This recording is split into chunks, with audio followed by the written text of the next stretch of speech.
man may not be on the top of his form, but he can still make himself useful.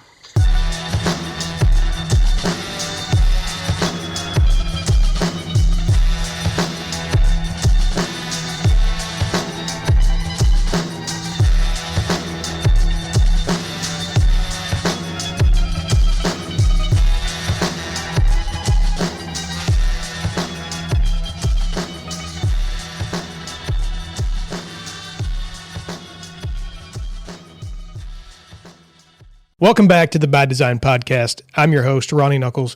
Today we've got a cool guest coming on, Mr. Max Bergmann. I met Max through Lou Ott. He is a coach at Lou Ott Baseball here in Louisville.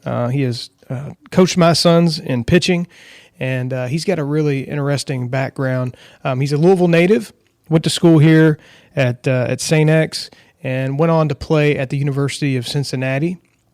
I think he had like a 5-year stint there at Cincinnati. And then he actually went on to play summer ball with the Savannah Bananas. So he got to experience what it was like to be a Savannah Banana. And I thought it would be nice to have him come on and kind of tell that story of what his journey looks like. If you all have been following the show for any period of time, you know that we have athletes on, a lot of baseball on here. And so I thought having Max on would be good to kind of add to that.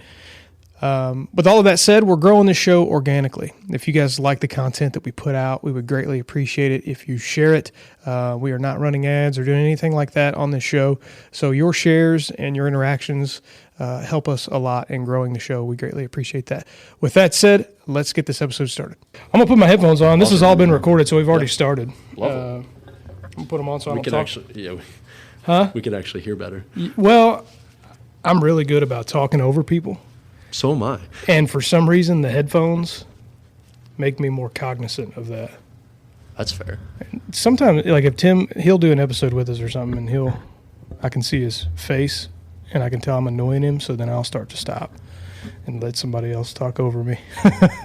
That's fair. Yeah. I actually thought about like reading a book about how to like learn how to listen better. That was one of the things that I'm like thinking about right now because I do Toys for Tots around here too. And so when I'm on the phone calling people, my uncle is in the truck with me. He's an ex-Marine as well. I was going to say, you work with any Marines on that? Yeah. Oh, so cool, that's how I got involved in it. I got involved in it in 2020 back in COVID. They needed volunteers and I needed volunteer hours for school at Cincy because they made us. Yeah. I don't remember what our athletic requirement was. It was honestly kind of a joke for what division. Like a lot? No, not really. I got it was a joke in that kind of way. I think it was only like 8 hours or something like that. Oh, but dang. I mean, your division, like as a Division I athlete, you should want to go in the community, like, and be a positive force in the community. I thought that 8 hours was a little light. Yeah. Because especially like you could do team stuff up there, and I never understood all that, but whatever. I thought that you should be out there in the community making an impact because you're in such an amazing situation that should be what like your focus is. Right. It's like, hey, you're getting better in yourself, but go make other people better because you have an amazing opportunity that all these other people wish they could have. Right. But yeah, I got involved in that, and I haven't stopped. And that's cool, man. And I do it every year. We do it. I think we put out boxes in October, November this year, and then we collect all of it. I help them collect a bunch of it, pack all it up. We do like 20,000 kids a year. So you guys you guys will set the boxes out and then collect. See, Toys for Tots, I've obviously as a Marine, you get invited to be a part of it sometimes. I've never had the opportunity to. But you guys set the boxes up, they put stuff in the boxes, then you go collect and pack it for them. Correct. Okay. So we set the boxes up at businesses that request the boxes. And it depends on the business. Some businesses want 5 boxes, which is a lot of toys. Some businesses only want 1 box. Some businesses, it's a corporate initiative, and you got to go give them a box. But we'll usually give them there around Thanksgiving time. And then in December, we'll go collect them the week before Christmas. And we'll take all of them in. We had a big, huge warehouse at the fairgrounds, but they're all not wrapped. We'll categorize them by age and by boy or girl. Yeah. And then you'll get the order sheet from wherever one. Like Wayside's a big one. We took three. We have Sternberg trucks, so it's 3 Sternberg trucks down to Wayside every year. It's a lot of toys. Yeah. So those trucks are huge. Yeah, those trucks are huge. 24 footers or whatever. Yeah. And so we'll have that paper, and it'll be like, hey, I need 120 boys. 8 through 10, and then you would double it, so we give them 2 for every toy. Every kid gets 2 toys, so that's really cool too. And is it like in the Louisville area? These get distributed to the kids, or is it all over? So technically, we're only supposed to do the Louisville area. Okay. Yeah. So you were telling me before we started recording, but I want to back up because I know you through Lou. Yeah. My boys go there. Owen, my oldest, I think Hudson's done some lessons with you too. Yes, he has. But Owen really likes pitching. Like he likes to catch and pitch. Those are like the two things he likes to do. So we've brought him a few times, and we've really enjoyed coaching them. You do a good job of connecting with them, making it fun too, But so like you're from Louisville. I'm from Louisville. I technically live in southern Indiana. I was going to say, because I know that, what was the other guy's? Corbin. He's from southern Indiana too. Yeah. And so you guys are like, I guess maybe from kind of the same area? Around, yeah. You went to the same school, right? Or did you play against them? Well, I played against him all the time when I was growing up. Okay. He's from, I believe, the Jeff area, around the Jeff New Albany area, I think. Yeah, Jeff, I think sounds familiar. I'm from like the Georgetown area. If you know where Georgetown and Corden are, I live in the middle of Georgetown and Corden. So I live English area. I live in the middle of nowhere. Okay. Like there's a cow pasture that backs up to my house. Gotcha. I'm in the middle of nowhere. And you're still there then? Yes. Okay. Yeah, cool, yeah. Man. That's cool. So it must be something in the water in southern Indiana, I guess, where all the good baseball players live up there. But what's that look like for you? So like coming up, you kind of told me a story. I don't want to ruin it, but early days of baseball, like how did you get into it, and what did that look like?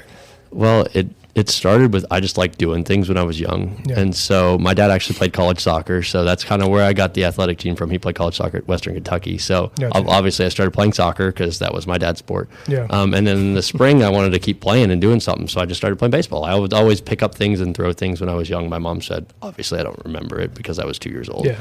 So, but I would always pick up things and do things. So I would just play, and I didn't have anything to do in the spring and the summer. So I was like, hey, I'm going to go let's go try baseball. That's what they said. Let's go try baseball. So started then, fell in love with it. I was like, hey, I really like throwing this little white thing as hard as I can. It's kind of fun.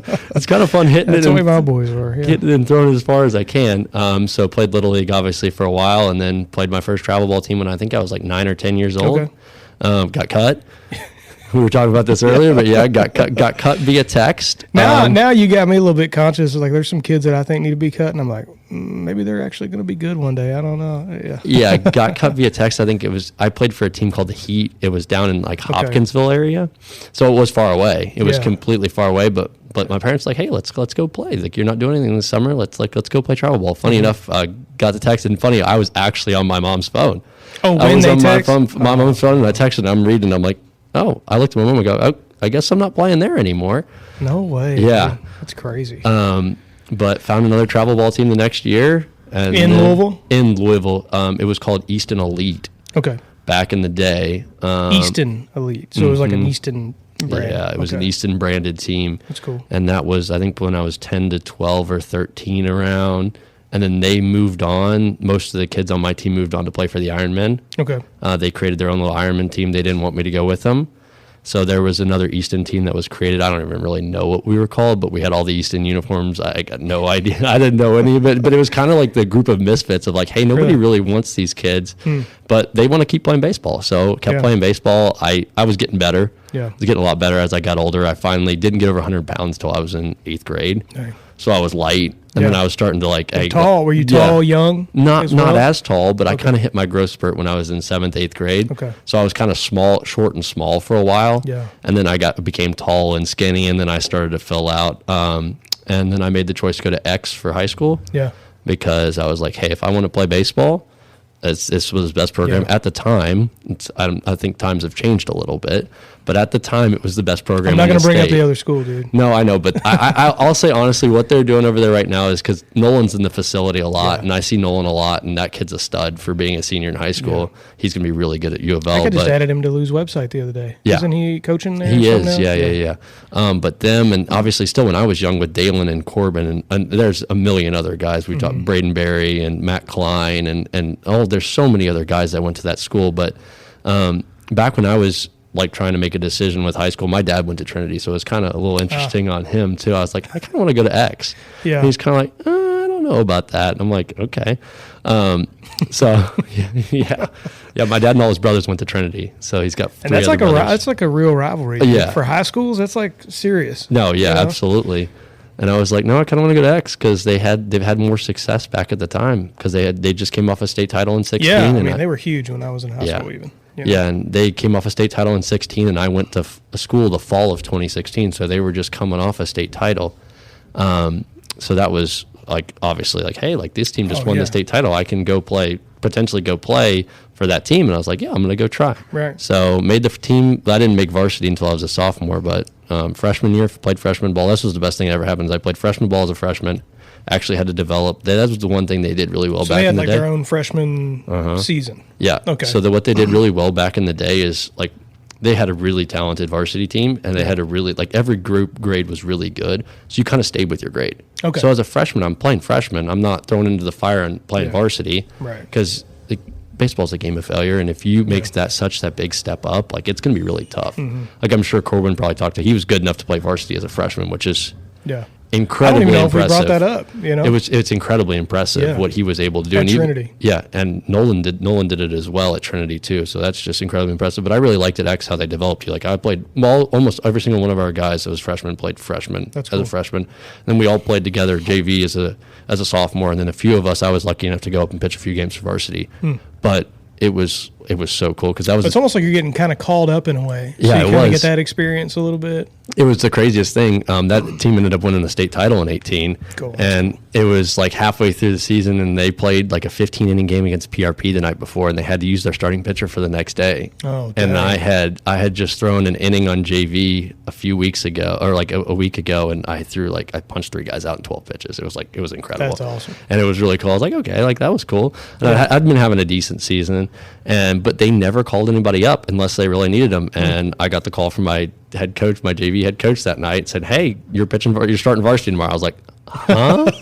And you couldn't sleep that night? No, I didn't sleep that night. Most nervous I've ever been. The next day I walked into my homeroom because we all had homerooms, and I was just so nervous. As nervous as can be. And our coach, he was a coach who was my history teacher at the time. I don't remember what he coached, but he looked at me and goes, if Coach Porter has enough confidence to bring you up, that means you're going to do a good job. Yeah. And that kind of calmed me down a little bit, but still in the back of my mind, I'm like, what am I about to go do? Because I've never been at that level. Well, a lot of pressure too. Yeah. You know, you mess it up, they're trying to get to this state title situation. The more pressure thing than any of that is they had an undefeated season at the time. Yeah. We didn't lose a game until 2 weeks later. We ended up being 38-2 that year. Okay. So we didn't lose a game until 2 weeks later. So it was like, hey, who's the sophomore? Like, is he going to mess up our undefeated season? Oh, man. And that was like, that would suck. Yeah, it would have been really suck. bad. And it was Simon Kenton, so they're up in the Kentucky area. So they were a top 20 team in the state. So it wasn't like I was going to go pitch against somebody that had no clue what they were doing. Right. It was like, hey, you're going to go pitch against a team that's pretty decent in the state, and if you don't perform, like, what's going to happen? We'll see what happens next year, bud. Yeah. But no, lucky enough, did really well through the whole game. Only gave up 2 hits. It was one of the coolest awesome, experiences of my life. But yeah. That's cool. Yeah. And were you getting, so I don't want to jump ahead too far, but during this time, were you getting looks from any colleges or anything well, I mean, obviously not yet, but beyond that, so following that, did the looks start to come? Really? So how did that play out, like toward the end? So my sophomore year was my best statistical season I've ever had in my life, pitching varsity. Really? I had a .6 in 18 or whatever it is, 15 or 18 and just something like that. I started 2 games. So I started that Simon Kenton game, and then I started the game next week. We played Manual, and I didn't give up a run until that 7th inning. And I gave up 1 run, and then I threw 2 innings in the playoffs.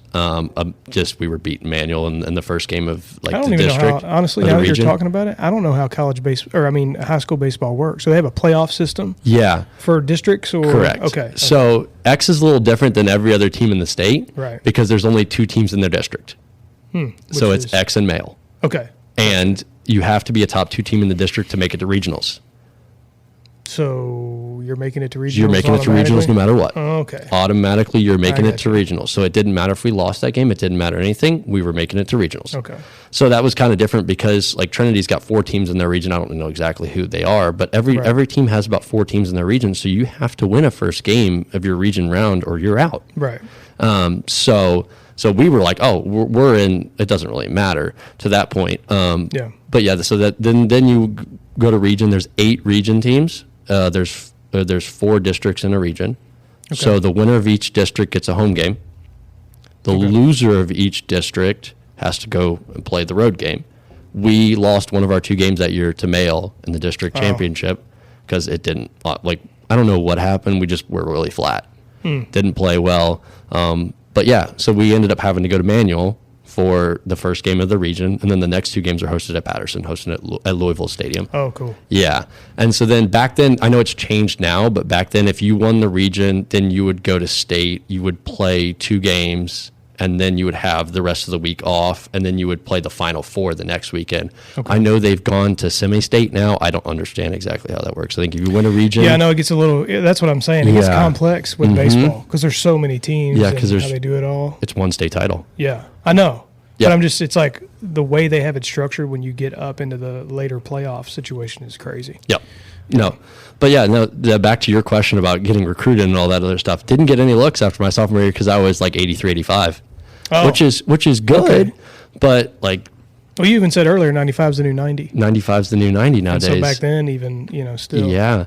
So I didn't get any looks or anything like that. Nothing. I was just like, okay, I'm going to keep going. And then I decided my junior fall to do a velo program.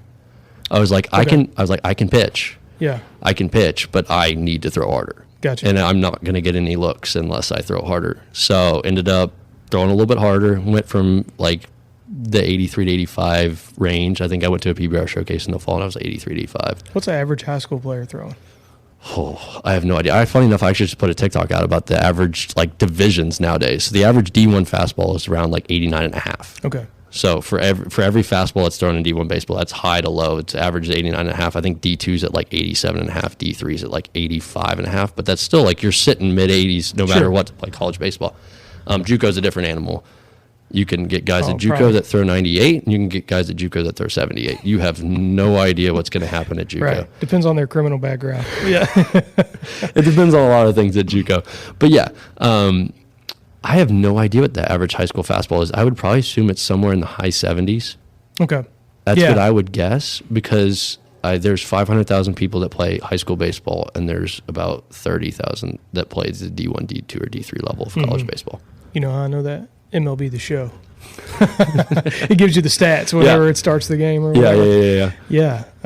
That's interesting. I've always wondered that because it's like you hear somebody say, like Woo, for example, Ryan, by the way, for anybody listening, they may know him from another episode, but he was saying he threw like 80-something, mid-80s in high school. Yeah, he topped at 92, which would still be. Yeah. You're right, but he's like telling me that, and I played basketball. Yeah. I should have played baseball because I'm too short for basketball.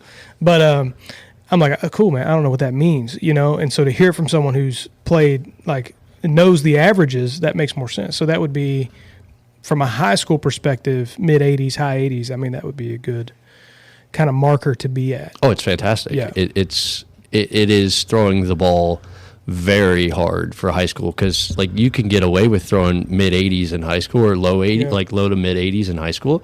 And you can blow past kids because kids just can't catch up. Yeah, Tim he just confirmed exactly what you were saying. AI, by the way, answered the question for us. So mid to upper 70s is kind of some seniors are throwing around 80. But mid to upper 70s is what high school kids are most. I think like 78 is what I read there. Yeah, so you're around the money. It's crazy, and the jump from even that to just college baseball is wild. Yeah, it's crazy. Have you watched Dude Perfect? Yep. Have you seen them? Did you see their episode where they had Ty trying to hit off the Texas closer, the Rangers closer? No. It's worth a watch. Okay. So he starts at like maybe middle school. He starts at like a middle school pitcher, and then he goes to a high school pitcher, and then he goes to a college pitcher, and then he goes to the Texas Rangers spring training, and they have their closer, and they had him on a pitch count, so he only got one chance. Yep. But he's taught, like, they're showing the differences, and they're asking each kid, like, do you think he's going to be able to get a hit? And they're like, yeah, 0 chance. Nope. I don't want to ruin it, so I'll let you watch it. But it is crazy seeing the difference from even just high school. To me, high school to college was the biggest difference.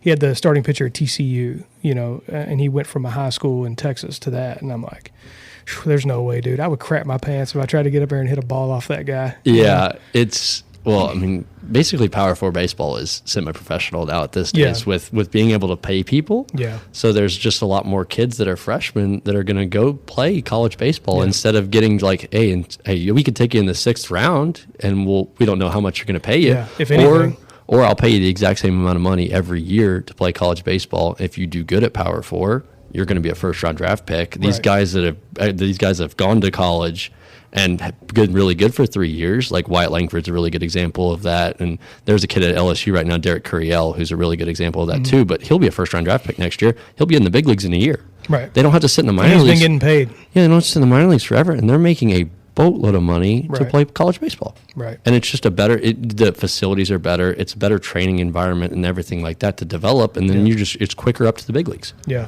Yeah, I mean, in college, some of the facilities, like you mentioned, I'd never been to a college baseball game. We went to UK. Owen had his birthday party at UK. I mean, the facilities down there, it's beautiful, dude. I'm like, this is really nice, man. For a college baseball player to get to go experience that.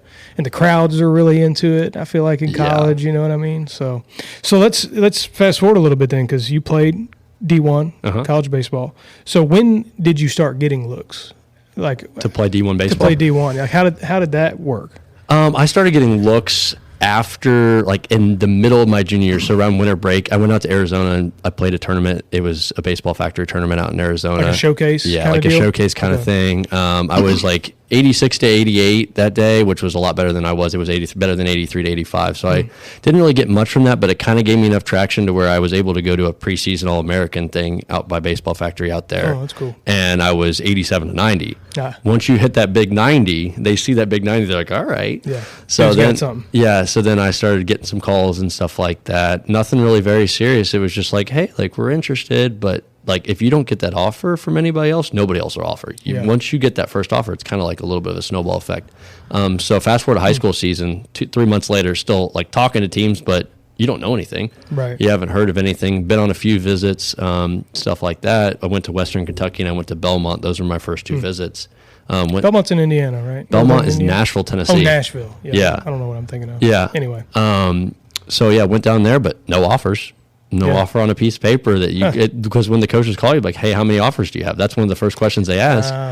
And if you say none, they're like, well, what's everybody seeing that we're not seeing, and why aren't they offering this kid? So that's kind of what they're thinking. But then we played a game down at Martha Lane Collins my junior year, and I pitched really well. There was 5 college coaches there. And then just next week, all the offers started to flow. Yeah. And it was awesome. That's but cool. Yeah. That's cool, man. And Cincy being one of them. Since he was one of them, yes. That's awesome, man. Yeah. I actually waited for U of L to commit there. I was going to, that's where I was going. Yeah. Did you get any from Kentucky schools that you were considering? And then, I don't know if you're allowed to say any of that. Yeah. I had an offer from Western Kentucky. That's where my dad went. So that was Gotcha. kind of cool. And I was like, yeah, I don't really know if I want to go down there. But I was waiting on U of L because I had been to every single camp when I was young. I was like, I really want to go here and everything like that. Every single summer camp and everything like that, I'm like, I'm going because I want to go there. Yeah. But I realized that this was back before the rules changed. They had 80 kids on a roster in a fall, and I was going to be the 22nd or 23rd player in that class. I'm like, there's going to be 85 kids I'm competing for 35 spots. Yeah. And not even those 35 spots. Then you got to be one of the better of those 15 pitchers, 20 pitchers to get innings. Right. So I'm like, my numbers just aren't great. They're probably going to send me to JUCO or whatever. I'm going to go somewhere where the Cincy pitching coach is like, hey, like, you could pitch this year. Gotcha. Like, you could throw it over the plate and I mean, compete. that's got to make a huge difference. Yeah. And Cincy's not far. No, not far at all. And I was like, hey, I could pitch right away. That's what I want to do. I just want to go. At the same level of university, too. Yeah. Like, they're in a big conference. Yeah, back in the time when I got recruited, they were in the American. Oh, really? So it was a little different. What are they now? Big 12. Big 12. Yeah. Okay. But yeah, I was like, They were Big East. I always remember them being Big East. So then they went to the American and now they're Big 12. Okay. Yeah. But no, I was like, hey, I want to go play. If I'm going to go play college baseball and I'm sitting on the bench, this is going to be like the worst time of my life. Like, I don't care how bad I do or how good I do. I want to go get the play time. Yeah, absolutely. Yeah. That's awesome, man. So when you were remind me, I feel like you told me you pitched for 5 years. Were you there 5 years? I was there 5 years. That's cool. And you were there pre-NIL? Pre-NIL and through NIL. So what happened at the end with the NIL? It's crazy. So because I've heard it was crazy. Yeah, so I started college in 2020, which was a weird time to start college. Oh, that's like right when it all started, right? Yeah, in the fall of 2020, I started college, and they started kicking around the idea of, hey, we're going to pay players. Yeah. And I don't think really anything changed until 2023. Okay. Correct. I've got no idea, but I know it was a weird time. That's around the time that you could actually, like, it was legal. Legally. There were some backdoor ways to do it and other stuff like that. There was some academic money and stuff like that other people could say. Vehicles or whatever. Yeah, absolutely. But I think 2023, like, all the stuff started to change a little bit. So those first 3 years, it was like, hey, like, you got a scholarship. Like, that is awesome. Like, they're investing, like, scholarship in you, and that's all you were hoping for is, hey, let me get half my school paid for. Right. And that's get a free sweet. Degree. Yeah. Pretty much get a free degree. And then it changed. It changed, and it was like, how much money are you going to pay me? And I was never that way. I was just like, hey, I've been here for 3 years. Like, let me see if I can finish. So I ended up staying for my fourth year. We got a new staff between year 3 and year 4. Okay. And I hadn't been very good for my first 3 years. And I was lucky enough that they kept me. And then I was lucky enough that I ended up having Tommy John in December of that year too. Okay. So, and I was lucky enough, I had a really good fall. Yeah. I was lucky enough, they're like, hey, you want to come back? And I was like, yeah, absolutely. I want to come back. But yeah, no, I didn't. I was never the big NIL guy, but I've seen all the things and heard all the things. Yeah, and, that's what I've heard. It's shady. It's backdoor. They can contact your agent. I've heard it hurts the team dynamic. Absolutely, because you can't. There's no call. Like, how do you keep a culture if you're losing half your players every year? Like, you got to have a few. Like, you got to have a lot of returning guys to keep that culture going. Especially in baseball. And then you get the other thing is too, you get this freshman coming in, and you've had these guys that have been there for 4 years, and even though they didn't come in super talented, they've got to develop that talent. This guy's getting paid 2 or 3 times more than they are. Yep. And then it's not the player's fault necessarily, but that guy, Yep. even if you're like trying to be cool about it, it rubs you the wrong way a little bit. It hurts the team culture. If they invest the money, you're going to play. Right. And until you show them that like you're going to severely fail, they don't care. Exactly. And the guy that's been putting in the time kind of gets kicked to the side. They've invested all of that in those guys. And they're like, hey, I spent a large sum of money on you to play baseball here. You need to produce. Yeah, you have to perform. Absolutely. Yeah. Yeah. It's crazy. That is crazy. It's absolutely wild. Yeah. And it's free agency every year because the NCAA gives you the free transfer. 0 contract, 0 performance incentives. We were, Lou and I, funny enough, were talking about Michael Brown at Louisville. Yeah. And he's not going to, I don't know if he's going to play the rest of the year. The same dude, Jaden Quinton's at UK. Yeah. He's getting paid like $2 million.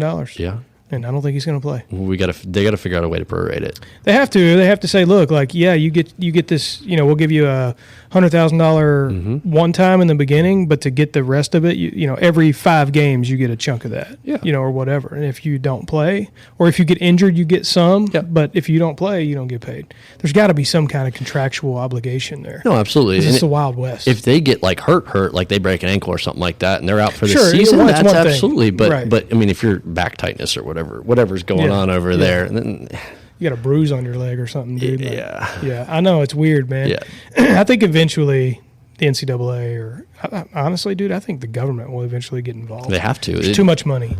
No, it can't be the NCAA getting involved because nobody's going to listen to the NCAA. Right. We were talking about this. Actually, like last summer at school, I lived my lease out at school, and we were talking about like the future of NIL and where college athletics is really going. Yeah. And it was kind of like, hey, if the government doesn't get involved and the NCAA gets involved, like some teams like the SEC, if like they put a cap on it, the SEC's gonna be like, well, I can spend $10 million more dollars. I can spend $10 million more dollars a year.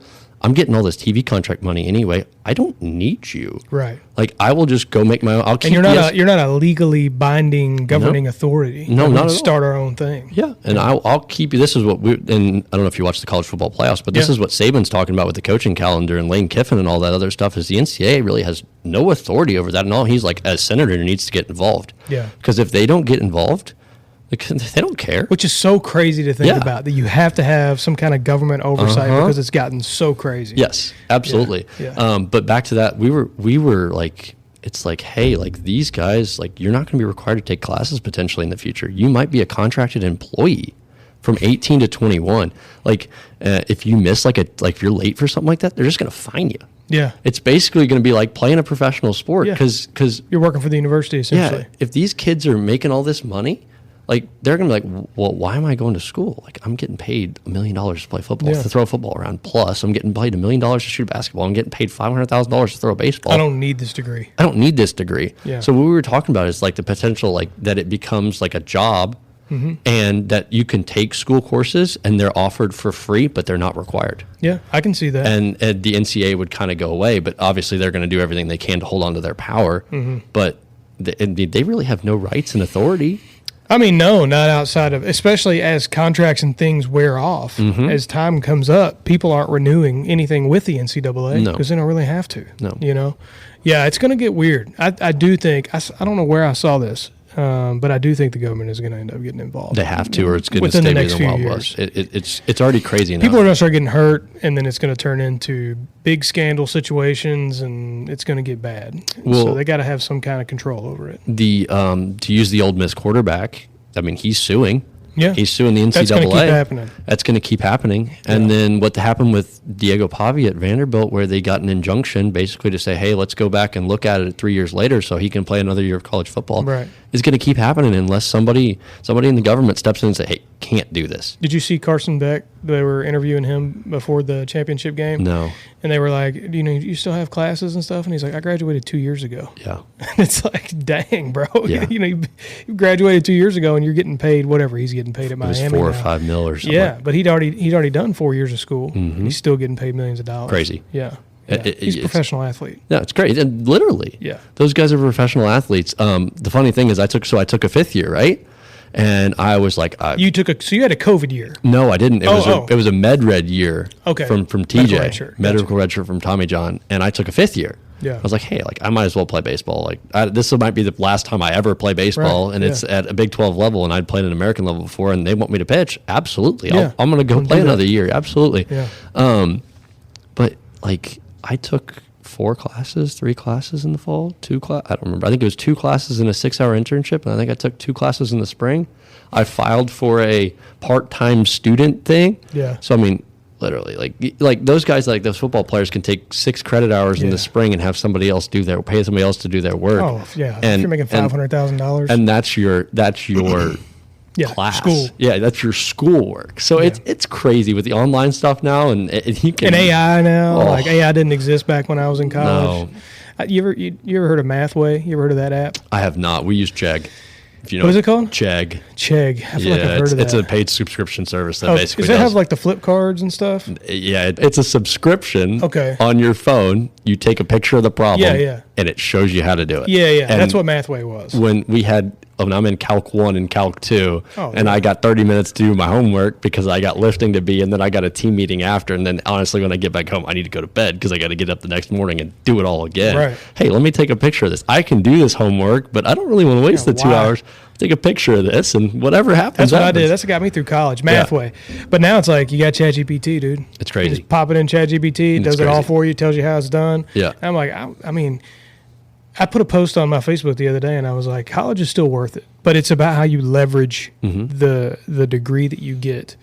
It's less about the degree. Yep. I mean, unless you're getting a degree in underwater basket weaving or the arts or something stupid, like that doesn't matter. Yeah. But it's how you leverage that degree. Yeah. But now it's like, man, the value's getting lessened because people can just pop it into AI and get all the answers. You know what I mean? Basically what your degree is now is you're showing that you can show up somewhere for 4 years. Exactly. You have discipline. That was my point. I've got enough discipline to be in a room for 4 years in a row, like once a week. I'd be good at a job. Yeah. Like I can show up and get this done. Show up and do the basic work. Right. Yeah. Right. That's really what your degree is getting deduced to now. Exactly. And that's crazy because what scares me is all those doctors and those engineers. Well, that's where I was getting ready to go. It's like, hey, these guys are going to go build buildings and build bridges and build all this other stuff. We're driving all over. We're going to be super reliant on AI, dude. Yeah. Super reliant. And that's, EMP hits us one day and AI goes bye-bye. Mm-hmm. We're going to have smooth brains, and it's going to be tough. Yeah, it's going to be like, hey, what do you know? I got no idea. I just typed it into the computer. Yeah, I use ChatGPT for the last 20 years, man. Yeah. So, okay, post-college. Now, I know that, I built Lou's website, so I get a little bit of a background on everybody. For most people, they probably, if they go to the website to book you for a coaching session, then they get to know a little bit about you. The funny thing about that is my bio's wrong.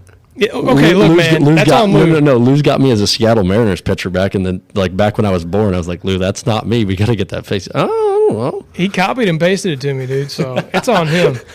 He texts me out of the blue and be like, hey, dude, can you get this guy added? And I'm like, can you give me a bio? And then he just sends it to me, and I put it in there, and I'm like, I hope that's right. So, yeah. That's funny. But, yeah, you're in a Savannah Bananas suit. So you went on from Cincy, and you and I briefly talked about it in the past. But what did the situation with the Bananas look like? Like, how did that all play? So it was when I was in college. Oh, really? It was the last year they had college summer ball. Okay. So it was summer of 2022. Okay. It was crazy. Yeah. It was that was crazy. wild experience. So you could play with the Bananas in college? Yes. Oh. So back before while they were creating Banana Ball behind the scenes, they were a college summer ball team. Oh, I didn't know that. So they were in the Coastal Plains League, but they were the most popular college summer ball team. Every single person in the world wanted to be a Savannah Banana for college summer ball, because it's like, hey, like, I'm going to play college summer ball. And college summer ball is essentially like travel ball in a way? It kind of sucks, though. Okay. It's not. Everybody wants to just go home over the summer because the season's so hard. It's 56 hard, and if you don't make the postseason, like, that's okay, you're done. But most times, like, some teams are making the postseason, so you're playing more. And it's mid-February. Like, usually the regular season ends mid-May, but if you're in the postseason, like, you're playing into June, and obviously the College World Series ends in July. But most people don't want to play summer ball unless they're like, oh, we're going to the Cape because that's the most prestigious league. Yeah. But I got the opportunity. I was like, hey, like, I kind of want to go play summer ball in April of 22. And my coach called around and he goes, you can go play for the Savannah Bananas. I was like, yeah, absolutely. I'll go do that. Yeah. But yeah, it was super cool. I thought that was cool. I still remember my first team meeting. I got down there when they were on the road. I just went down there, walked around. Whenever you go in, Jesse, who's the owner, I don't know if you know who Jesse is. Jesse Cole, I got his book in there. Yeah, absolutely. He gives the talk of everything like that. So he gives a talk about how and obviously he's put it all on social media for the world to know, but before then... Was he wearing a yellow suit? Yeah. He was wearing a yellow suit that day, and they weren't even that's there. who he is, bro. It was awesome. I've never met somebody that has more energy than Jesse Cole. Really? He was always fired up about something. I always remember because we had like a job list that we would do. It wasn't like a job list. It was like, hey, what are you going to do today to like be fans first? And every single day I would want to go, like, we had like an old VW Bug. And I would be like, hey, I'm going to go stand by the Bug. And they had 15-minute slots. I'm like, I want to go out there and do that, because Jesse was out there as well. Jesse was standing right next to us, and I would just pick his brain. I'm just like, hey, like, what do you do? Like, how, like, all this other stuff. We would just talk like A through Z on everything. Yeah. And then we would just say hi. That's a cool opportunity. We would just say hi to fans, and it was really just like, hey, I'm going to show up. He shows up every single day with the exact same amount of energy. You know exactly what you're going to get with him, and you don't listen to other people. Like, if you want to do something, you got a vision for something, and the world has never seen it before, but they don't know that they don't want it yet. So, and this was really before he blew up. Correct. Yeah. So he's already there. Yeah, he's already there. He's already there in 2022. Back when they haven't even started Banana Ball yet, they were a college summer ball team. I mean, we were filling out the stadium with 5,000 people a night. Like, you couldn't. They made it fun. Yeah, you couldn't get a ticket. Like, unless you had a player ticket, you could not get a ticket. Yeah. So my parents got to come down, which was really cool, and all the other stuff. But like, we'd go on the road and we'd sell out stadiums on the road. We went to Wilmington and played the Wilmington. I don't remember what they were, but the other team in the summer league, and they had 7,000 people there. Dang. Yeah, and it wasn't like to come see you guys. To come see us. Oh, that's embarrassing for them. He goes like, and all the other players are like, well, we usually play in front of like 600 people or whatever, which is like a great crowd for college summer ball. But like, there was people in lawn chairs like 5 rows deep just to see us play. Like, they had like 7,000 people there. That's crazy. It was crazy. That is. It was absolutely wild. But no, back to my first team meeting. Sorry, I kind of went on a little tangent there. Nope, you're good. But I had no clue what I got myself into. You know, you see all the TikToks and all the other stuff online, and then my first team meeting, they did a little like mini series that summer on YouTube that was called Dancing with the Bananas. Okay. And they picked 8 guys, 8 of the guys on the team, and they had 8 girls who were professional dance instructors come and like teach these guys how to dance, like, actually. And they did it like Dancing with the Stars. So they would film them on Sunday in the dress rehearsal studio, and they would film them throughout the week, and then they would have performances on Tuesday. Yeah. But like me, I like every single thing I'd done in baseball is like serious, like, hey, like, we got to do this. Yeah. And I walk into this team meeting, like, and our coach, who's still the head coach down there, it's Tyler Gillum. He's the head coach down there now. Still, he walks in, he looks at all of us and goes, who are the 8? Would any of you guys be interested in this? And I'm just like sitting there like, what? Yeah. I was like, I'm like, what are you talking about? Yeah. I got no clue. But no, that was kind of an introduction. It took me a few days to adjust because it was just so much. But the culture is such a shock. Yeah, it was so much different than what I was used to. But I still have a lot of incredible friends. I still keep in contact with a lot of people. That's cool. That are down there, from the guy who does the play-by-play. Yeah. To the dancing first base coach. So I've got a bunch of friends that play Banana Ball now. I know some coaches on the staffs. It's super cool. So yeah. Did you see Coach Rack, whatever his name is? I don't know Rack, but did you see him fall on his face? Yeah, I did. Yeah, I did. Probably the most followed person that I know personally is Ty Jackson. Okay. Yeah, he's got like 200,000 followers on TikTok Is he, or something like is that. he one of the pitchers? No, he's an outfielder for the Bananas. Okay. I might be thinking of somebody else. Yeah. We just watched. They just had one of the games on ESPN not too long ago. We Yeah. sat at the house and watched that. That was kind of cool. crazy. Getting to see the whole kind of production. Yeah. I mean, dude, we put in for tickets like 2 years ago and we haven't heard anything. I mean, to build an organization to a I level know. where that is where you get to Yeah. is so cool, man. Yeah. I got his book, Fans First. That's Yeah. something that like we try to do because it's like we're a digital marketing Mm-hmm. agency. And there's like this stigma with digital marketing. There's some sketchy ones out there, man. Yeah. And so it's like, how can we separate from that? Which we've done a really good job, but it's taken us a lot of time. And then kind of our next layer, something that we've gotten into is how to create fans. And a lot of that stems from Jesse's book. And it talks about like, you got to make the experience something that they naturally want to talk about.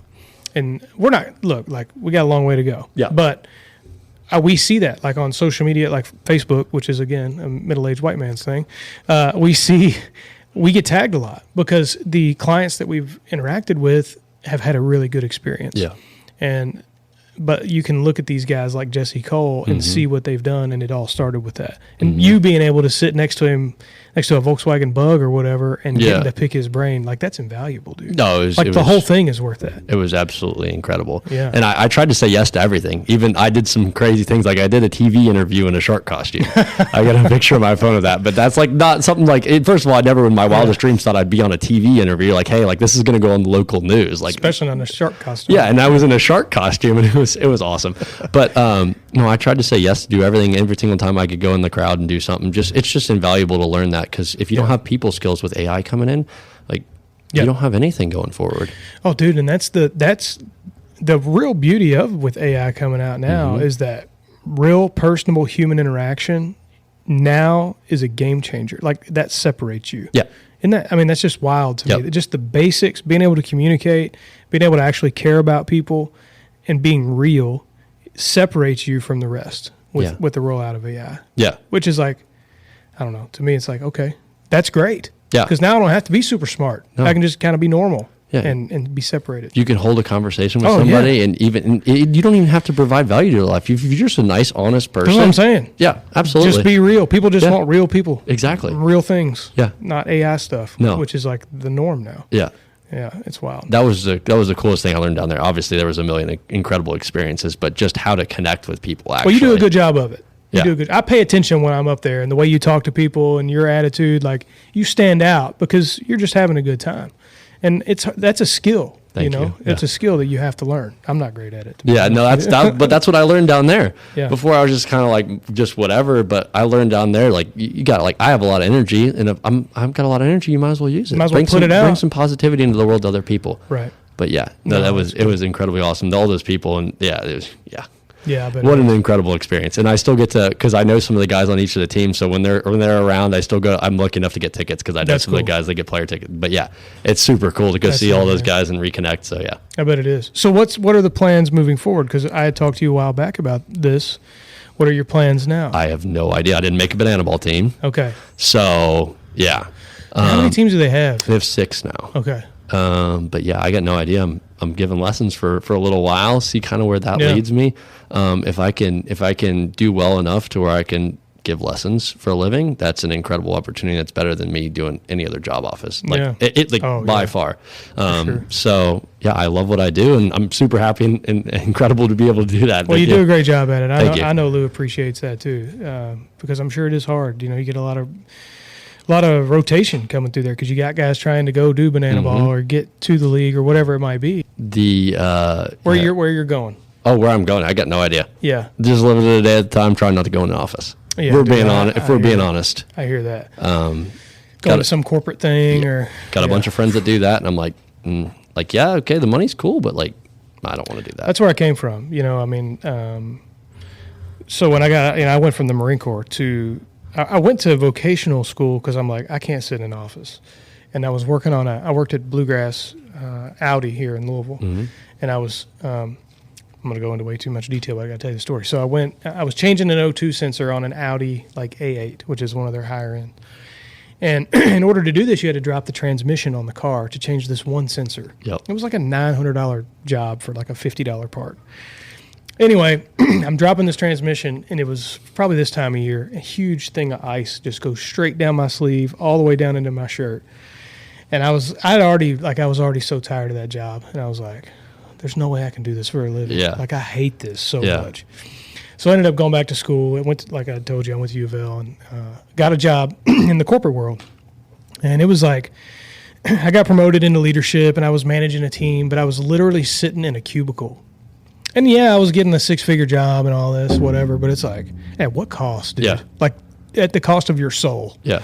So I'm like, there's no way. And then eventually, through a number of events, we kind of ended up where we're at now. Yeah. And we're in an office, but it's a bunch of dudes. Correct, yeah. And it's like a team. I shouldn't say that. We hired Natasha, but she's in Spain, so she's not in here with us. But we have our own culture, dude. Like we can do what we want. We don't have to live in this weird corporate environment where it's very soul killing, So I can respect that and trying to stay away from that. Yeah. Because the door will open when it needs to open. Yeah.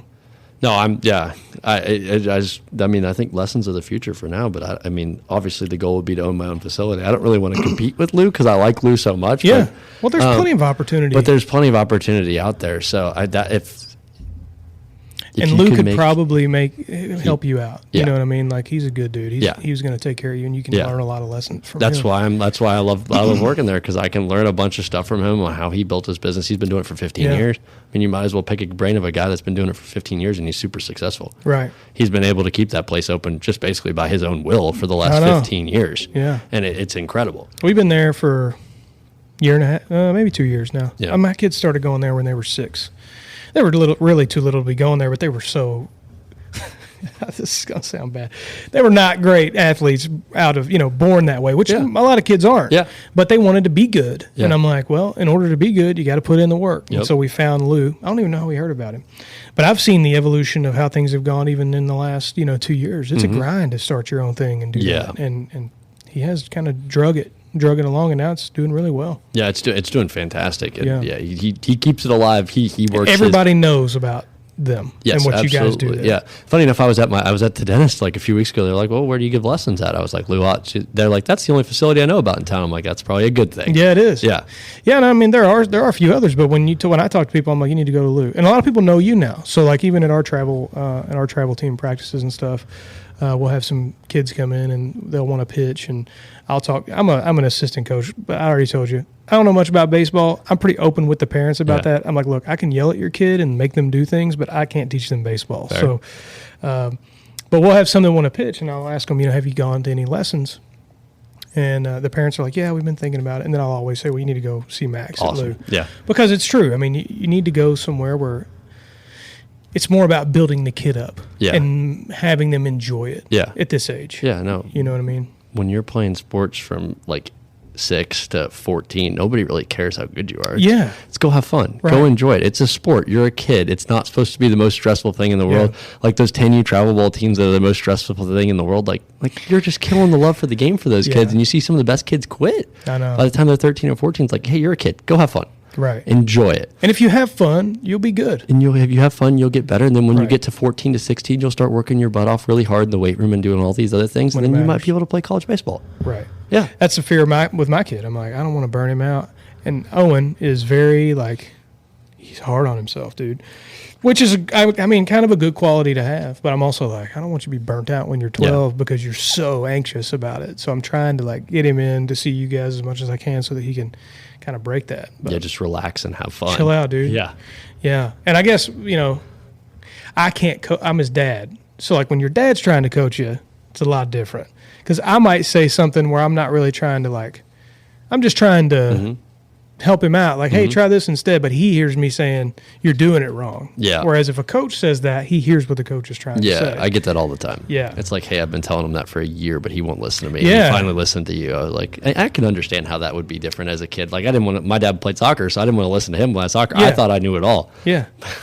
The same way. I mean, the same thing. Yeah. So it was a lesson I had to learn. Yeah. But anyway, anything that we didn't talk about that you wanted to share, man? You want to talk about elbow injuries? Yeah, let's hear it. Okay. Is that the one you were saying you were saying that happened to you at Cincinnati. Is Yeah. that what that is? Yeah. So I had 2 elbow surgeries my last 2 years at school. I've got 12 scars on my arm from my bicep down. Yeah. So basically, that's one of the things. That's really why I started. Well, I started the TikTok for Banana Ball, but that's really where I'm kind of taking So like it. player health. Yeah, Okay. I'm taking it to, hey, like I've made all these mistakes, and I've got like, I don't know if the camera's on, but I've got permanent damage in my right arm. I'll never be able to straighten it again because I had so many bone spurs in the back and the tissues have just tightened up.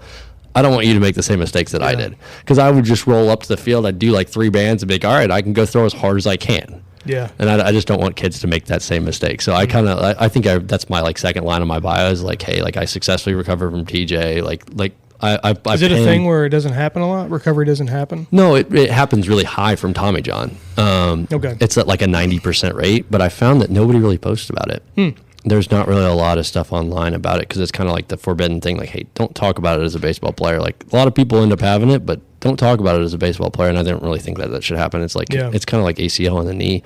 Like if you're a basketball or football player, they got that down pat. Like you're back. Right. Tommy John's pretty much the same thing, but no baseball player talks about it. That's interesting. And it's really a super weird time because you can't throw for 6 months. Yeah. And all these kids want to throw at 4 months and all this other stuff. And some people end up throwing early and then they end up re-tearing it. But like, it's a super weird process. They put a new ligament in your elbow and your body has to rebuild it and all. It's crazy.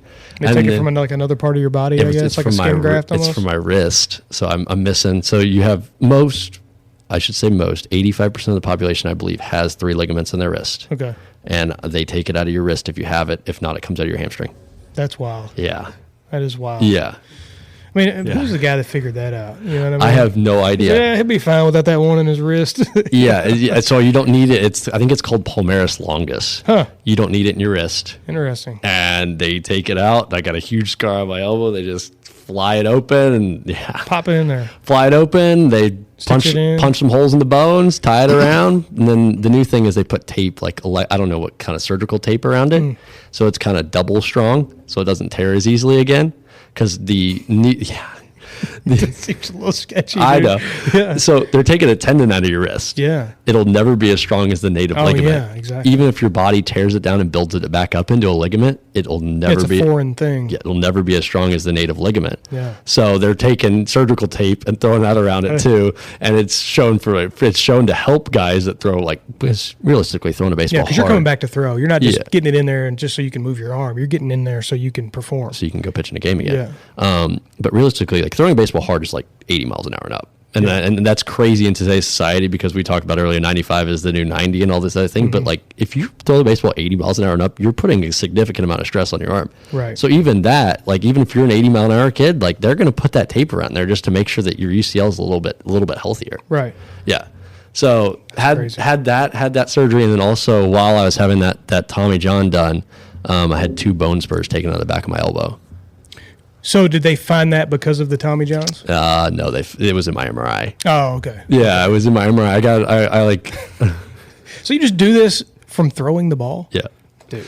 So I had been in some pain for a little while, and I finally one outing I went out, and it usually just hurt the day after, and you'd feel like your arm was on the other side of the bed when you woke up the next day. But I was like, all right, whatever, that is what it is. So like your arm's asleep, it felt like. Yeah, I don't really know how to describe it, but it's just like you're just like, oh, I don't want anything to do with this today. But yeah, I ended up like going out for my last outing in the fall, and the whole fall I was like 90 to 93. I think I threw 2 fastballs under 90. Went out for this outing and I was 86, and I had tingling going down to my pinky. I'm like, something's wrong. Yeah. So I ended up gotten an MRI, and I had the whole trifecta. I had a 90% tear in my UCL. I had 2 bone spurs in the back, and then I had a bone chip as well. And you just didn't even know? Didn't know. Well, I mean, I knew my arm. You knew you were hurting, but you didn't really know it was like. To that extent. Yeah. Yeah, no idea. So they think the bone chip, I don't know how medically right this is, but I separated my growth plate from my elbow when I was 14. So Did you know that had happened? Uh-huh. Oh, okay. So I had fractured my growth plate from my elbow. I took 6 weeks off throwing, and all was good again. They took a bone chip. You're fine. Yeah, they took a bone chip out when I had surgery. Dang. So I don't know if it was that, because it wasn't a spur. It was like a chunk of bone out of the inside of my. Yep, they just pulled it out. What the hell? Yeah, Man? and then usually, so I had my surgery 2 days before Christmas. So Merry Christmas. Yeah. Yeah. Lucky you. Yeah, lucky me. You got some ice for Christmas. Yeah. Usually they take the bone spurs out, and then 8 to 10 days later they do the Tommy John. But since I had my surgery 2 days before Christmas, and my surgeon, I had it done by the Reds guy in Cincinnati. Okay. He wouldn't have been back until 2 weeks after, and it would have been really tight for my timeline to play the next year. They just did it all at once. Okay. So usually it's like, hey, we'll take the bone spurs out, and then we'll do the Tommy John, just so your arm, you can get the full range of motion back. Because after that surgery, I don't know if you've seen the braces. No, I haven't seen it. They put you in a full brace. So it's from your hand all the way up to here. Oh, yeah. So you're not moving. You're not moving. And you're locked for the first 2 weeks. That's why they don't want to do the bone spurs first. So my bone spurs ended up reforming 4.5 weeks later. Really? Yeah. So that's why. That's exactly why. So what is a bone spur exactly? Is it just a part of the bone that kind of flares out because it's weakened, or like? I'll just show you my picture. Yeah, do that. It is a. I'm listening, by the way. It is a. I don't know the specification on it. You can probably find something good on it on Google, but it's a calcium deposit basically that grows from stress. These were the ones that were taken on my elbow last year. So I had another surgery after the season's over because the NCAA would pay for it. Oh, they can remove them like that. It's Get a to keep scope. them? No, I didn't want to. I was like, I I don't got a know. really disgusting story for you in a second, but those are huge, bro. Yeah, there's one that's like a quarter. And Yeah, so dude, they that's an inch and a quarter. Yeah, they were in the back of my. Yeah. They were in the back of my elbow, just jamming around, which Just is chilling. They're just free floating. free floating, and they were jamming into the bone. So every single time I throw, it was extremely painful. Oh yeah, And you would, yeah. that's crazy. So yeah, but obviously, if I could go back and do it again, I would have had the bone spurs done, and then 2 weeks later, I would have had the TJ done, Yeah. and then I would have taken the hey, let's be a little closer to season. I wouldn't have as many opportunities to get ready, but I knew I would have been healthy instead of just the one. Right. Yeah, but it's just what they usually do. But it was just a weird time. It's a weird time of year getting surgery 2 days before You Christmas, want to get and to play. you want to get to play, and you want to have the best chance. And I was like, this is the best chance I got to play because it's usually a 12-month recovery to where you're 100% on a mound. And I was like, awesome. Then that gives me 2 months to get ready for the season. Yeah. And I unfortunately had a setback, so it really only gave me a month. So then it kind of chewed into it anyway. Yeah, so it kind of chewed into it anyway. So it would have been the same as me having the surgery later. Right. Yeah. That's what you could have just done. Correct. Well, the good news is that you've experienced this, so you can share it with other people. Yes. To hopefully help them avoiding that. I had a roommate that had the exact same thing as me. Yeah. He did the bone spurs, and then he did the TJ. 10 days later, hasn't had a single problem. That's crazy. Yeah. That's crazy. Yep. That's a fear of mine, dude, for real. Like as the kids get older, like one thing when we're pitching kids, even in practice, we have them stretching out really good, rotating their arms, because I'm like, I am not trying to deal with these medical bills in my, middle school, early high school aged kid because we didn't do things the right way. The craziest thing I've ever seen is, so I'm in there, I think 3 or 4 weeks after surgery. Right, I'm in there. I went to a big. It was the place that I had surgery. It was called Beacon up in Cincinnati, and they had a PT place right next door, and I just did all my PT there with them because they did my surgery. I was like, hey, you did my surgery, Like, you know me. Yeah. you know me, you did everything, which Cincinnati didn't like very much, but they were the people in the area that was, hey, like, we're gonna get them back. Right. Funny enough, one of my PT guys, I had 2 guys that were doing my physical therapy. One of the guys actually traveled with the Reds last season and was their physical therapist on the road. So he kind of knows the game a little bit. Yeah. Like he knows what pitchers are experiencing. Yeah, absolutely. They were really, really, really incredible. I can't say enough good things about them. That's cool. But I'm sitting in there like 4 weeks after surgery, just starting doing, like, I just always started with moving my arm around, and I look behind me, and there's like a little divider, but like you can look over it, like very easily you can look over it. And I look behind me and I see a little kid in a brace. I'm like, what? And I looked at my guy. I'm like, how old is that kid? He's like, he's probably 12 or 13. Had a full surgery on his elbow. Dang, dude. It's like, that is way too young to have a major surgery. For pitching. At 12 or 13 years old. Hey, man, listen. As sad as it is, it doesn't surprise me. No. Seeing some of these, like, we were at we just started this travel team. So my kids are 8, getting ready to be 8 and 9. Mm-hmm. And we're on a 9U travel team. So I'm playing Hudson up. Hudson's athletic. He likes to play shortstop, and he can hang. But I'm playing him up because school ball, so you can play at Whitfield in the 3rd and 4th grade, and it's kid pitch. Okay. And I didn't want him to be playing sling pitch or coach pitch and then having to go. It's hard to go back and forth. Yeah. We did that last year. Long story short. Not fun. It's just not good for them. It messes them up. It gets in their head because they feel like they can't hit the ball. But I'm like, well, you're trying to hit off a 50-mile-an-hour sling that's like a foot and a half off the ground to go to a kid who's throwing it 40 miles an hour and it's coming up and then down, and it's just a mess. So I was like, look, we'll play you up. I don't really like playing you up, but I think it's a better option for you guys. So whatever. We go and we start playing rec teams because this is it's a team of not necessarily misfits. There's some ballers on our team, like Cash Kittle. I don't know. I maybe shouldn't say his name on the show, so edit that out, Tim.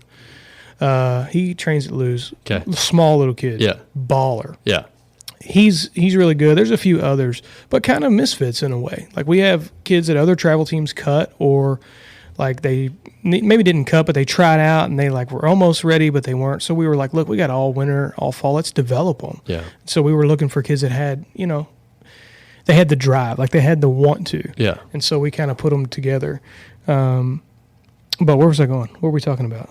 Start talking about this. Elbow injuries at 12. Yeah, so we go play these rec teams. Yeah. And we're playing Fern Creek Rec League, and there's this kid, and he was good, dude. He was probably throwing 55, 60. He was, which for 9U, crazy, really good. Yeah. And I bet he pitched 80 times. They didn't take him out he pitched the whole game. And I'm like, this kid's gonna blow his shoulder or his elbow or something out. They didn't care. Nope. They didn't have him stretching, nothing between. And then we played him again, and they had him catch the whole game. And I'm like, I hate that for the kid. Yeah. He's super good. Yeah. But he's gonna get hurt. Yep. Before he even has a chance to really show it off, because nobody cares right now. Yep. Like you were saying. I had the funny story about that. I played travel ball from 10 to 12 with Easton Elite. The head coach's son would throw 100 pitches a day, a weekend, and we would throw 50% curveballs or 40% curveballs. The kid is one of the nicest kids I've ever met in my life. He played college baseball at Eastern Kentucky, and we would play them. I talked to him all the time. He's had 2 Tommy Johns. Really? Yep. Yeah. Had one in high school. Just got one in college. Is there a way, if you're throwing in today's world, to get through your entire career without having that? Yeah. Is it like common to do that? Not common. Okay. You need some luck involved. Okay. Injuries are the sucky part of the sport. Well, yeah, it's just a commonality. But there's a way to stay healthy. You just got to do all the little things on a daily basis that suck. Yeah. It's a bunch of, hey, like, did I get loose properly today, and did I cool down properly today? And a lot of things that are going into that, too, is like those kids that are 12 or 13 years old are skinny, and they don't lift at all. Right. And there's a lot of parents out there that still think that, like, hey, it's too young to throw these kids in a weight room, when really, like, even they don't need to be, like, lifting heavy, but doing those athletic movements at that age, their bodies are a sponge. Yeah. Their nervous systems are still developing and stuff like that. So those kids that you see in college that are super strong and have stayed decently healthy are probably kids who were pretty not the most athletic kids when they were young, but they were doing stuff when they were young. Yeah. They were like doing jumps and box jumps. It's nothing like crazy. You don't need to get on their bar and max squat. Yeah. Stuff like that. My boys are doing 10 pull-ups a day. Yeah. Like little things that's like fantastic. that. Yeah. Trying to get them doing some physical workout. Yeah. But their bodies are a sponge, and they can just take that in and soak all of that in. And then when they get to college and even in high school in a weight room, because I remember the first time I ever went in a weight room when I was 13 in high school, I was like, what am I doing? Yeah, same. That's what it was for me. This is crazy. Yeah. And if I would have done some stuff when I was younger so I could have been a little bit better equipped, it would have been a lot better. My freshman year was just basically getting used to how do I do this. Mm-hmm. Yeah. I agree. Yeah, I played ball growing up, and in basketball, it seems like back then you didn't really lift weights in basketball because it would mess your shot up.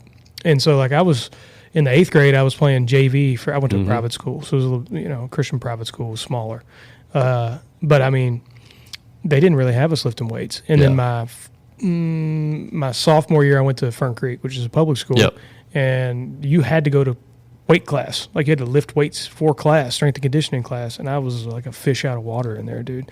But I'm thinking, man, if I could have been doing this for the last 2 or 3 years, I'd be in much better shape now. Absolutely. Yeah, that's interesting. The big stigma with baseball players is you don't need to lift off your body. You don't need to do all this stuff. No, you do. Yeah, and well, for me, I'm like, do I really need this kid? Like, lift him. He's 9. Like, I don't want to hurt him. No, but it's also like he could probably do body weight stuff. Yeah, just all body weight stuff. It's not even that big. But like the big thing is like baseball players shouldn't bench. Baseball players shouldn't do all this other stuff. But if your shoulder's not strong, like you can come back from an elbow injury, but shoulders really tough. Listen, man, we all know who Barry Bonds is. Okay, that dude was jacked. Yep. And he was punching those balls out. I mean, the roids had something to do with it, but also because he was jacked. Yeah, absolutely. You know what I mean? Like Yeah. you're hitting the balls that hard because you're huge. Yeah.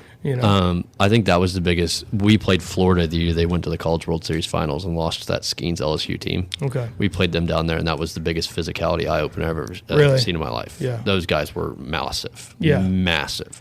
And I it see wasn't like they were like the Hulk, but they were just in shape. Right. And you could just tell like those guys are rock solid. They've been getting after it. They've been lifting. They've Yep. been eating their protein properly. Yep. They've been doing all the things they need to be doing. Yep. Yeah. Yeah, Wyatt Langford was out in left field, but we walked in, and it was like, this kid's going to be a top 5 pick in the draft. Yeah. Yeah. Yep. You can look at him and tell. Yeah, he wasn't very big. He was like 5'10", but I'm like, that dude is, that makes sense. Yeah, but you won't want to tangle with him because he's jacked. Yep. No, Yeah. absolutely. Yeah. No, that was a big opener, especially as you get in the higher level of college baseball. The kind of lower level of college baseball, it's kind of like, oh, like whatever, like we'll go let this, that, and the other. But when you get those elite strength coaches at the higher level of college baseball and into professional baseball, those It's a guys are serious thing. units. Yeah. Yeah. Yeah, I was watching the World Series this year, and you could see the guys that were getting up there, and they were pretty big. Units. There was that dude that played at he was at Lewis. He came to Lewis for like a little bit. He played at UK, got drafted by the Angels. Nicholson, I played high school baseball with him. He's pretty big. Yeah. He was a pretty big dude. Yeah. You played high school ball with him? Is he Yeah. from here? Yeah, and he went to Cincinnati with me for 3 Oh, really? years. Yeah. That's cool. Yeah, Ron. Yeah. Yep. So I played. He was a grade above me at X. Gotcha. So yeah.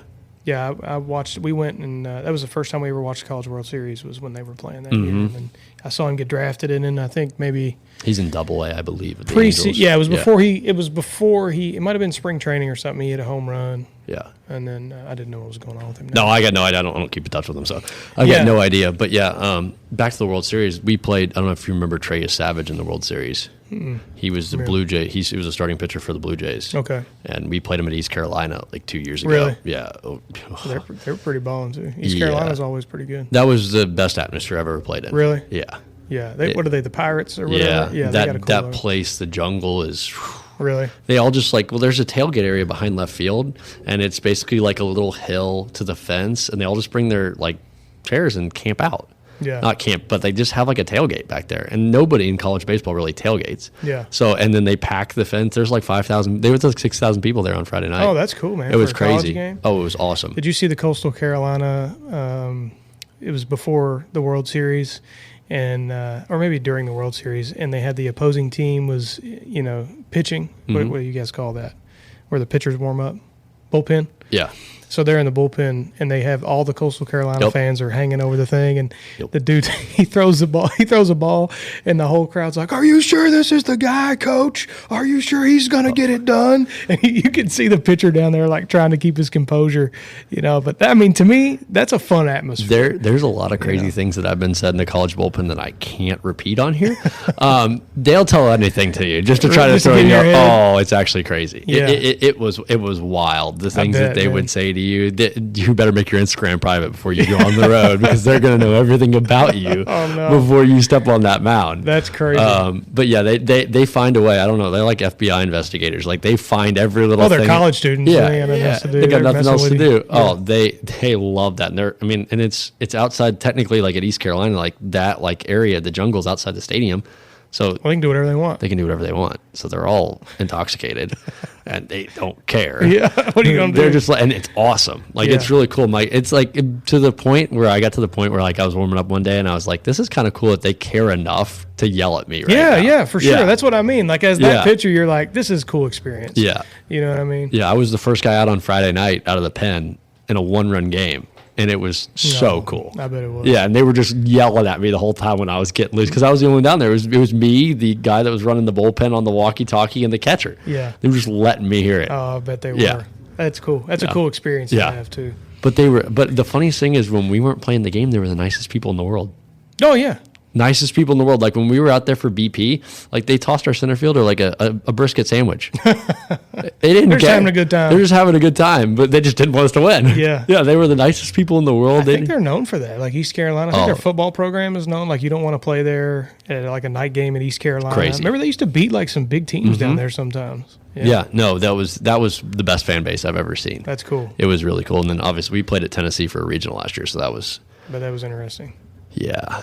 They were nastier than these Carolina Not fans. Not a big Tennessee. No, I can understand that. They weren't very polite. I grew up a Kentucky fan, Yeah. so it's like you got Louisville, but I think I like Tennessee less than I like Louisville. I've heard that from a lot of my friends that are Kentucky fans Yeah, too. Yeah. the fact that we beat them the other day, came back by 17 and beat them. Yeah. I slept great that night. You know, like, we suck, but at least we don't suck as bad as them. you Yeah. know? So, Yeah, that place was nuts. I've heard that. We talked about going maybe to if Kentucky can get their football situation under control somehow, going to a game at Knox, because I mean I've heard the football environment down there is awesome. Yeah. And I would love to go to a night game There's in 100,000. Knoxville, but I'm like, might have to go when they're not playing Kentucky because I'm not trying to fight my way out of there if Kentucky happens to pull something out of their butt and win a game. I had I got a kid that I played with back on one of my travel teams. His dad's a huge Kentucky fan as well, and they went down to the game when they played them at Neyland at Tennessee. yeah. He's like, I almost got in 6 to 7 fights. Well, that's what I'm saying. I'm not trying to deal with that. Yeah. I'm not trying to deal. Yeah. You know. That's on the bucket list. There's on the bucket list. I want to go to a Penn State whiteout, even though I know that would be awesome. Don't care anything about Penn State. Me But either. I want to go to a whiteout. But you know that stadium is rocking. It's crazy. Yeah. It's unbelievable. Rose Bowl. Yep. That would be really cool as well. I got lucky enough to go to I got lucky enough to go to Dallas to go to the Cowboys. Oh, really? For the Big 12 championship. Not this year, but the year before. I got nominated for, I don't know, I was representing the university, one of those things. Yeah. You know, as whatever. But we got to go to the Cowboys, which was really cool. That's cool. But yeah, that was insane. We were down there for an event, and I was like, we should go see a Cowboys. They were playing the Eagles, and nosebleed seats were like $250 a pop. Yeah, it and I was doesn't like, surprise me. I'm good, dude. I'm not going to watch the Cowboys for $250 a pop. You know, like, I'm sorry. I'm not going to do Yeah, that. it doesn't surprise me. We actually played, well, they just changed it, but the Big 12 tournament used to be at the Rangers. Oh, that would have been really So cool. for the football. No, baseball. Oh, I was going to say, what do they do? Convert the baseball stadium into a football field or something? The football championships at the Cowboys. Dallas. Gotcha. And then across The baseball the Big 12 baseball tournament is at the Rangers they just Stadium. changed it. It's out in Arizona, not one of the Oh. spring training fields, which sucks. But Yeah. it was, you're playing in a big league ballpark as a college baseball That's a nice player. ballpark too. Oh, incredibly nice. Yeah. It was like the coolest thing ever. Yeah, I bet that Just was like I'm just super sitting in cool. the dugout like, there's nobody in here, and I'm playing a baseball game in a big league stadium. There's big leaguers that stand right here, and I'm just like sitting here chilling. Yeah, that's got to be the coolest experience of playing in college, like getting to do some of those things, like Yeah. what you were saying earlier. Because Yeah. most people will never get to experience that. I mean, I played from coast to coast, and I got to go to incredible places across the country that I probably would not go to if it wasn't for baseball. Right, that's what I mean. Like, Yeah. that's a lot of people's dream, Yeah. you know, getting to experience that. Yeah, I got to experience some incredible things, and they cater food too, so you get to experience all the Yeah. food and all the other For a things. college kid, Oh, yeah. yeah, it's the best. Yeah, that's it was actually the best thing ever. Yeah, I Don't bet care it about I'll do the 4 a.m. flights again for all that. Yeah. Oh, yeah, for Yeah. all the free stuff, I would too, man. Yeah, that's awesome, man. Yeah, the free stuff's crazy now too. Well, in today's world, Yeah. you know, for sure. Because that's technically part of the recruiting pitches. Hey, you get a custom Oh, yeah. glove, you get all this gear, and Yeah, and all the free food. Mhm. Yeah. Yep. Well, good, man. I've really enjoyed having you on. I've enjoyed, having you get to coach the kids too, dude. You know, I really appreciate what you do with them and the energy you bring to them, and I'm hoping that some of that can rub off on not just them but me too. You know, as a parent, making sure I bring positive energy to them. So, what we'll do is. I'll share this on all the socials. I'll tag you in it. I'll share you some clips and stuff, man. What are your handles for social media? Oh, God, let me get my phone. Yeah, pull them out. And TikTok, you said, is your biggest one, right? Yeah, TikTok's my best one. Now, look, dude, let me just be honest with you. We get like 5 views an episode on YouTube. Okay, I don't have I can follow you. on We don't YouTube. get any. Well, my point in saying that is a lot of people might not hear what you're about to say, but just in case, I want you to share your handles. My Instagram handle is max.bergman__. Okay. My TikTok handle is @Adventures of Berg. Adventures of Berg. Yes. I like that. I thought it would be better than my Instagram handle since I created my Instagram when I was like 8 or 10 years Yeah, old. no, Adventures of Berg is cool. That's Yeah. easy to remember. Yeah. And you're not on Facebook. I'm not on Facebook. Okay. I have Well- a Twitter too, if they like Twitter. Yeah. I need to get on Twitter. X Oh, now. X, yeah. Yeah. Tomato. When I it's crazy to me because it's always when I got on it in 2017, it's always been Twitter in my mind. It just hasn't changed. Most people still call it Twitter. Yeah. That I know of. Yeah. My Twitter handle is @MaxBergman27. @MaxBergman27. Yeah. Okay, cool. So when we put this up, Tim, we'll put his handles in the YouTube video, and I'll try to remember to tag you in the. I mean, a lot of people follow me on Facebook because that's where I try to grow my. A lot of businesses are on there, so it's easier for me to kind of communicate that way. But I'll put your tags in there too. Awesome. So if you listen to this episode, we appreciate it. Please like and share this. We're doing this organically. We're not running ads. And so if you could share the show, we would greatly appreciate it. And, man, it's been good having you on. I'd like to have you on again here in the future. So. I'd love to come back. Thank you so much for having me. Yeah. Yeah, it's been great, dude. Yeah. We love having I like to have people on and then have them on again because then you kind of get the first conversation out of the way and you can kind of get into some other things. And we can, like, focus on maybe the medical side of things and what you're teaching, you know, in another episode. So. Thank you. I appreciate it. Yeah, absolutely. All right. Thanks, brother. I appreciate it. All right, guys. We will see you on the next episode.